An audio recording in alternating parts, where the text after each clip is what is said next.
Hi everyone, this is Ryan Latta and I'm going to be doing a 10-minute resume review. So this is a resume someone sent me after I said, hey, send me resumes and I'll give you a quick review. And I've taken away all their identifying information so they can remain a little bit anonymous.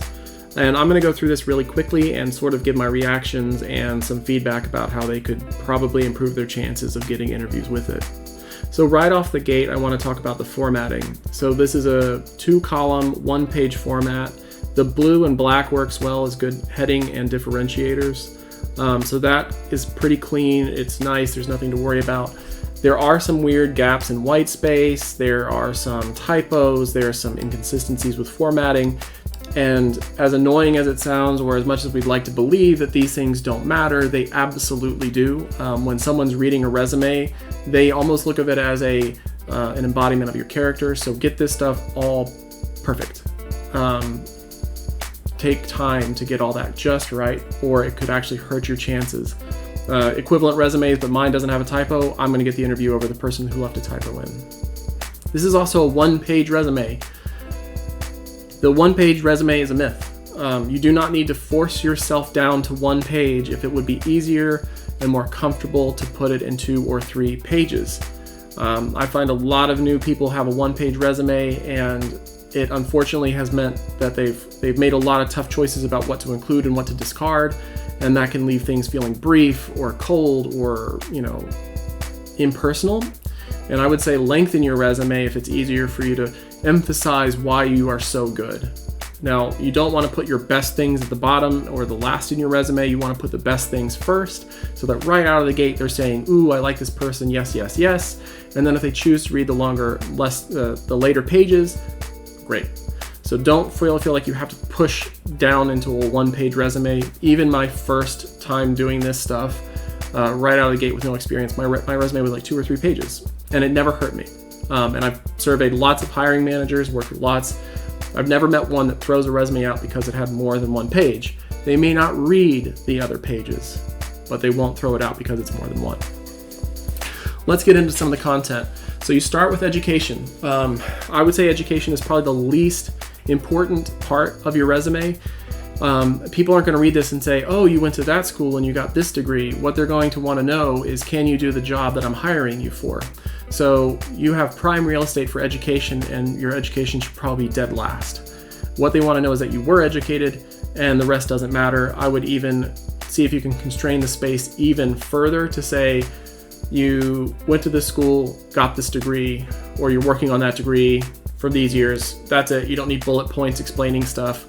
Probably not that useful. Because you have other things in your resume to supplement it, I wouldn't spend a lot of real estate on education. Just you have it, or you're working on it. Next, your projects. So you have a couple of interesting projects here. I note that you don't have any links to them, and I think that is generally a good choice. If you do want to put a link to them, make sure that your code base that you link to is something you want to be judged on. Because if they look and they're like, ugh, who is this monster? They didn't use semicolons correctly. That's the kind of stuff they may judge you for. I think it's totally fine not to link to it, right? That gives you a platform to talk about it without being judged unfairly for how you documented your code, what style did you use, blah, blah, blah. So great that you don't have links. If you want to, only put them in there if you want to be judged for the code that you wrote. Now for each one of these projects, and the same will be true in your experience, you have what you built it in. Now unfortunately this is buried. I have to read every little thing to figure it out, and I don't want to take time for that. So all these kind of keywords or core skills or core knowledges, make them super easy for me to find and read, because that's how I first answer, can you do the job? So I like to put them in their own section, but if you want to keep them there, maybe put a smaller subtitle there about what skills or knowledges or tools were in play for this, so I can quickly find it. That's the first thing. The second thing is, for each of these bullet points, it's fine to summarize what it was, but you want to convey to me, your reader, a hiring manager, why this project better equips you for the job I'm hiring you for. So what did you do in this project that is going to make you a better fit for my team, my problems, my challenges, my future? So you built Battlehauz, which is an RPG. Great. What were the challenges you overcame? What were the unique things that you did that would benefit my group? What did you do here that demonstrates your capabilities, right? Don't let me have to think about, well, what challenges did they come up with when they built Battlehauz? Because I'm not going to waste time doing that. So I can't figure out in these examples what you did that was unique, challenging, or demonstrating your capabilities, or what you did that was so compelling. So take time to figure that out. Try to make them more for me, the hiring manager, about why this project better equipped you for my team, my group. And that's going to be emphasizing the unique programming problems, any kind of like marketing stuff, anything like that. If you worked with other teams, great. All that kind of stuff helps. You're just using these projects as a backdrop to show how capable you are, but most of these bullets don't show that. They're just, this is what the project was about, not why it makes you better. Let's go into your experience section. So same basic ideas, projects for each one. You have the basic stuff, where it was, what you did when you were there, 2020. The bullets, same idea, 3 to 5 bullets, but each one needs to communicate to me why that job demonstrates what unique results you achieved that I want to see. So when you were a cashier, you have a fast-paced environment. Say more about that. Like how fast-paced was it? What was an example of how it was fast-paced that I could be left to believe we're fast-paced? I bet they do great here. When you handled cash register transactions, could you say something about how the attention to detail and making sure that you didn't have any errors or blah, blah, blah was there, right? These kind of qualities about being a good team player, being detail-oriented, having high quality, or starting initiative, finishing projects, working through difficult situations, all these kind of things that come up in a normal job that aren't development related are still incredibly valuable. Emphasize those qualities through these bullets.